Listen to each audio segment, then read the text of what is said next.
Alenka tukaj. Ali pač. Danes bomo začeli s pošto, ker jo je ogromen, ker ste mi ful pridno pošiljali. Ups. In ker vem, da moja pošta ne zanima vse vas, bom zraven ves čas kazala slikce najbolj popularnih filmov z vampiri. Najprej pošta od enih, ki so uživali na Mali mološenju, koliko sem vam fovšen sicer, Carmen, Nate, Mojca in Matic in moj telefon zvoni. Skratka, čestitke za 12.000 naročnikov, hvala vam, ampak zdaj nas bo že 13.000. Ok, Ronja, jaz res upam, da sem to prav prebrala, meni je risala tole smrketo in prav, da je to risala vmes, ki je gledala video o Killer Clownih, tako da vsaka čast, zakon. Paketek. Cute pa majčkano.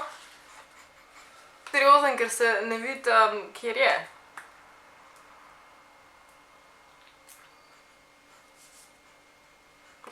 Nice. Ok, njena prošnja je video o Vladu Tepežu oziroma grofu Drakuli. Glasovali smo in smo zglasovali vampirje nasploh, ampak video o grofu Drakuli še pride, tako da nič bad. To je pa od Ane Kranc, hvala ti. Zadnja pisemca je pa od Zale Mali in Ajde Grošelj in sicer sliko je narisala Ajda. Ful lepo rišeš. Mene spominja na to, kako sem jaz risala včasih. Imam pa zraven še ta cute homemade polštrček, pa prsten se mi zdi. Upam, da to ni mišljen kot za pestance, ker nisem toliko mehna. Si pa želite video z Vaneso Kovšet, tako da to se je na nek način že izpolnilo, mogoče pa kdaj še dejansko narediva kolab, ker bova dejansko skupaj snimala. Zares na video. Torej, vampiri skozi zgodovino. Vampir je v bistvu opredeljen kot mitološko bitje. Torej, dajmo delati na predpostavki, katero tudi jaz zaupam, da načeloma ne obstajajo. Saj ne tako, kot jih mi poznamo in sicer kot bleda bitja, ki po možnosti na soncu zgorijo, jih lahko ubijamo samo z kolom lesenim, ki gre direkt čez srce, bitja, ki so v bistvu nesmrtna ali pa so v bistvu že mrtva, bitja, ki imajo dolge čekane sprednje, bitja, ki pijejo kri in bitja, ki ne spijo in bitja, ki nimajo ceva v ogledalu in bitja, ki se vse splošno strašna, pijejo kri direkt z vratu žrtve in se bojijo česna. Sledila sem, da v bistvu izraz vampir kot tak ni prišel v uporabo vse do 17. stoletja, kar se mi zdi kar dolga doba. Je pa res, da je bila demonska ženska. Ja, lik je cimža prišla not in sem bila ful užaljena, ker se mi ni ustrašila zaradi leč. Da demonska ženska, ki še ni bila načeloma imenovana kot vampirka, ampak je imela enak opis, imenovana Lilith, je bila opisana že v Bibliji. In s tem, ko je vse prišlo skupaj v veljavo, v 17. stoletju je ratala v Evropi tudi manjša histerija, ker so dejansko, tako kot v čarovnice, tako kot še 1000 drugih stvari so verjeli, tudi dejansko v vampirje, tako da karkoli se je čudenega dogajalo, če so najdeli v krsti nekoga, ki je bil sred zime, še precej ohranjen telo, so bili že panika, ljudje v vasi umirajo, tako v tej krsti še vedno zgleda dokaj svež, čeprav je bil napol zamrznen verjeten, je pač za njih veljalo, da je to verjeten vampir. Zdaj, meni je zabavno, da v sodobni fikciji, torej to, kar danes gledamo v medijih in na televiziji in v serijah in v filmih, vampiri verjajo za karizmatična, fancy, lepa bitja, ki se svetlikajo na soncu in so ful privlačni po možnosti, pa tako rahlo nevarni, po možnosti pijejo kakšno kri živali, ampak včasih so v bistvu vampiri veljali za buhla, nagraužna rdeča bitja, kot neke pošasti, obdajala jih je pa temna energija, neka tema, nekaj mračnega so bili, nekaj neprivlačnega, definitivno. Ta današnja podoba vampirja, ki imamo mi v glavih zaradi Edwarda Cullena in podobnih stvari, pa izhaja iz vzhodne Evrope in iz pa Balkana in iz teh starodavnih mitoloških zgodb, ki so se pa potem prenesle na Zahod in v Hollywood in tako naprej.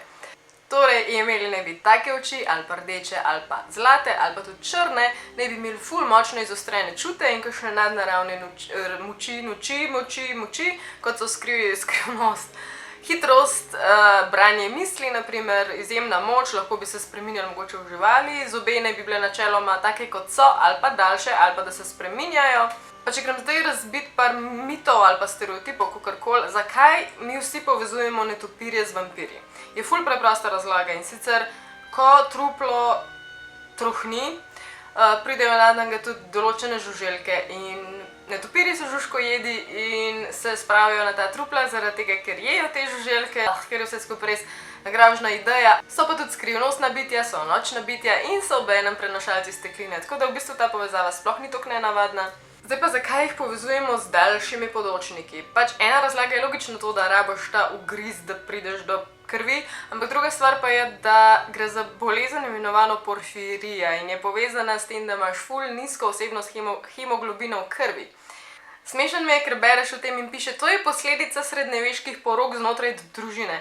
Najbrž ni posledica porok, ampak je posledica incesta, torej spolnega občevanja med tistimi, ki so genetsko povezani, torej družino. Jasno, potem posledice so take, da si občutljiv na svetlobo, da imaš manj pigmenta in obenem, da imaš večjo poraščenost. Je pa res, da se je to dogajalo tudi predvsem med plenstvom. Zato je nekako logično, da vampirje načeloma povezujemo z nekimi lordi, plemstvom in pa grof Dracula. Čim je potem šlo z ogledali? Z ogledali je itak milijarda enih vražever in praznover, jaz sem dejansko diplomsko o tem pisala, ampak ja, vampirji ne bi imeli odseva, nasploh ne bi bil odsev ogledalu nečesa, ker ne bi smeli tam biti, naprimer trupla ne bi bil znak naslednje stvari, ki bi se končala s smrtjo. Torej, tudi če je recimo nekdo v prostoru umrl, so ponovadi ogledala zakrili, da se to truplo ne bi moglo videti oziroma odsevati v tem ogledalu. S tem je bila tudi navada, da so trupla odnesli ven čez okno, zato da se duša pokojnika ne bi mogla vračati, torej čez vrata, da ne bi vedel, kje živel, ampak pustimo detajle. Potem je što s česnom, vprašate? Wow, koliko šumnikov. Je pa fora spet s porfirijo, ta bolezen, ki ima česen take snovi, da načeloma za nas je to naraven antibiotik, pri njih pa to bolezen samo poslabša. Htela sem vam omeniti samo še kakšno videnje v zgodovini, kjer so dejansko videli ali pa imeli stik z vampiri, za tiste, ki mogoče kaj verjamete v te stvari, jaz že ne, ampak imam pa dve zgodbice. Torej, leta 1725 je živel en gospod Peter in ta gospod Peter je nekega dne umrl. Ko je umrl, so ga normalno pokopali in potem čez nekaj časa se naj bi on vrnil. Vrnil se je k svojemu sinu domov in vse, kar je on takrat zahteval, torej ta gospod Peter je zahteval, da ga sin nahrani, sicer želel je kri. Sin ga je takrat nahranil, oče nikoli ni imel dosti, tako da se ni vrnil, ampak je odšel, pač zginil je takrat, ampak nedolgo časa zatem je kar naenkrat v tej vasi umrlo 9 ljudi, drugi pa so bili tudi poškodovani in so trdili, da so videli tega človeka oziroma to bitje, ki naj bi bil vampir in jim je pil kri. In tudi tista trupla, ki so najdeli, so imeli veliko pomanjkanje krvi, tako da je bilo jasno in vsem mejilo na vampirje. Čeprav takrat še ne bi obstajala beseda vampir, tako da ne vem, kako so jih imenovali. Potem je pa tukaj najbolj slavna zgodba, se mi zdi, The Vampire of Groggling Grange. To ne bi se pa dogajalo konec 19. stoletja, ker ni toliko dolgo nazaj, in sicer v Cumberlandu v Angliji. Amelia, Edward in Michael so bili v bistvu dva brata in ena sestra in so se preselili v ta Cumberland in so tukaj najeli oziroma dobili podnajemniško tako hišico. Ta zgodba gre tako, da je Amelia eno noč želela pač spati, ampak je pa slišala nek prasketanje, nekaj se je dogajalo in ko je pogledala proti vratom, ki je imela v bistvu tudi šipo, je videla, da eno nenavadno bitje želi prodreti v ta prostor. Imel je ekstremno dolge roke, prste in je odpiral nekako ključavnico, vrata, počasi želel prodreti noter. Vse, kar je od začetka videla, pa ni bila ta pojava, ampak samo dve žareči očesi. In potem je jasno napadel, zgledala je tako, da je bil poljub, ampak v bistvu je šel proti njenemu vratu in začel piti kri. Potem sta pa noter že priletela brata, ker sta slišala njene krike in sta videla ta grozljiv prizor. Takrat sta jo potem rešila in nekaj časa trajalo to oživljanje, ampak ona je potem se vrnila k življenju in je bila v redu. Ampak jasno so se potem ustrašili in preselili nazaj nekam drugam. Te dva brata, Michael in Edward, sta se enkrat odločila, da prideta nazaj čistko samo pogledati in sta šla nazaj v to hišo in spet se je zgodilo enako. Očitno je ta vampir mislil, da je Amelia nazaj in je spet želel odreti v to hišo, medtem sta bila ona pripravljena in sta ga takrat ustrelila v nogo. Tisto noč nista šla za njemu, ker se jima je zdelo preveč nevarno, sta mu pa sledila naslednjo jutro in sicer po njegovih sledeh krvi in sta prišla na staro zapuščeno pokopališče, v neko največjo grobnico na tem pokopališču. Videla sta ogromno truk, razbitih kosti, nekih ostankov nenavadnih. Ena truga je bila pa nenavadno ohranjena in tako naslonjena na steno in sta jo pogledala in noter je ležal ta vampir, to bitje. In jaz sta ugotovila, da je to in takrat so ga sežgali in potem je bil mir baje. Imamo še sedanjost in sicer nekateri med nami danes trdijo, da so sami vampirji. Ne jaz, čeprav danes gledam tako te leče, by the way, so iz moje-leče.si. Hvala še enkrat. Skratka, dol vam bom linkala en intervju z vampirjem, ki je tak zanimiv fant, kaj ne rečem, mislim, vsezadnje, potem, ker on govori, se je zabaven, ampak sploh ni nobenih razlik praktično med njemu in med normalnim človekom, razen tega, da ima v tem intervjuju leče noter. Razlika je pa še v tem, tako kot je tudi ena italijanska novinarka delala z nekim dvema Italijanama intervju, in sicer, da morajo piti kri, ampak načeloma človeško kri, ampak ne gre to tako, da lovijo ljudi in jih ne poškodujejo, ampak gre tako, da imajo svoje donatorje in ti donatorji preprosto na vsake toliko časa dajo svojo kri.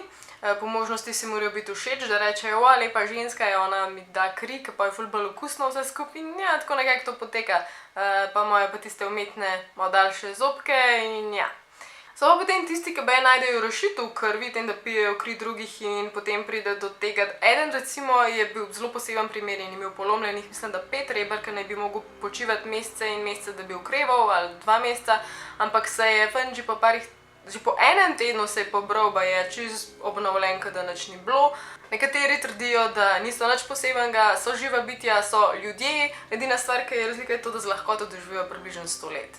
Vsi drugi čuti naj bili malo poudarjeni, na primer ta intervju tudi trdi, da ful preveč dober voha, tako da bog ne da je v njegovi bližini prdent ali pa kaj tacke, ker je ful bolj neprijetno. Tudi to, da ponoč bedijo oziroma so nočni ptiči oziroma imajo ponoč ful več energije, kot čez dan. Shit, jaz sem ziher vampir. Skratka, to je to za danes o vampirjih. O vampirjih nas čaka še en video, in sicer ta o grofu Drakuli. Če nam še kaj drugega zanimivega najdel, mogoče lahko omenjam še Elizabeth Bathory, to krvavo kraljico, ki je ne vem koliko žensk ubila in mučila, da jim je pila kri. Tako da obstaja res veliko zgodbic povezanih s tem, tako da ni čudno, da je tudi toliko filmov in toliko priljubljenosti, ampak ja. To za danes, upam, da mi je bilo všeč, pejte me followati na Instagram, predvsem tja, ker tam glasujemo za nove videe. Facebook tudi zdaj mičkaj skrbim, da lepo obratuje. To je pa to, se mi zdi. Ja, pa naročite se na kanal, če hoče, ker nas bo pa 13 tisoč, ne morem verjeti, to ni realno. V glavnem, hvala vam, uživajte, radi se imejte, čau.